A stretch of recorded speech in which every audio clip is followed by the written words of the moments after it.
All right, it's Capital on the show tonight. Look, Lady Gaga is here. Yay!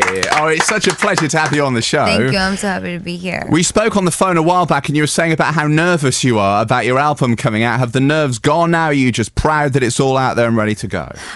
Yeah, well, it's always difficult to let go of something that means so much to you, I think. But I'm really excited. I finally get to, let it out and let the fans hear it. I've been working on it so long and I'm so proud of it. And it's a party. It's really, really fun. It's one of those albums you could just put it on start to finish and listen, and it's a good time. Well, we've been enjoying the fact that you've been releasing tracks off it, and that's quite rare now because people will kind of build up to the album, but you don't get to hear it before you buy it. Is that what you wanted? Well, the album's really deep, and it really is a piece of work. The album is called Born This Way, and it's about living halfway between reality and fantasy at all times. That's why the album cover was me, half woman, half motorcycle. Nice. It was nice. I'm not just the vehicle for my own voice, but for my fans.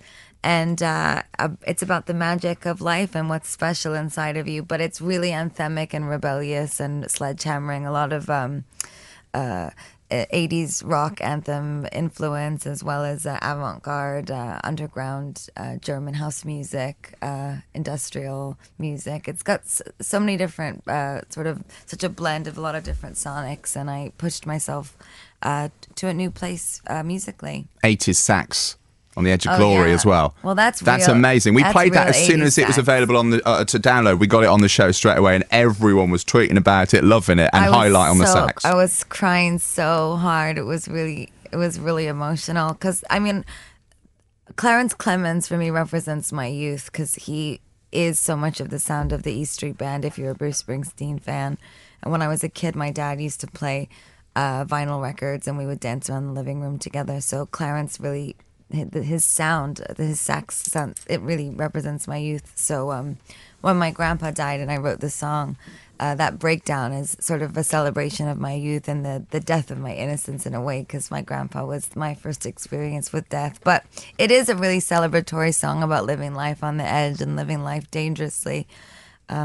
But that 80s sax, that's a real 80s sax. That's not an imitation. When you heard that, what was your reaction? I'm always interested to know when something gets nailed like that was. Were you emotional? Were you crying? Did you crack open the champagne? What happened? Well, in the studio, I co-produce every song on the record, and I obviously wrote all the songs. And I just told Clarence I didn't want to direct him particularly in how he would play, because I really wanted it to be his interpretation of my music.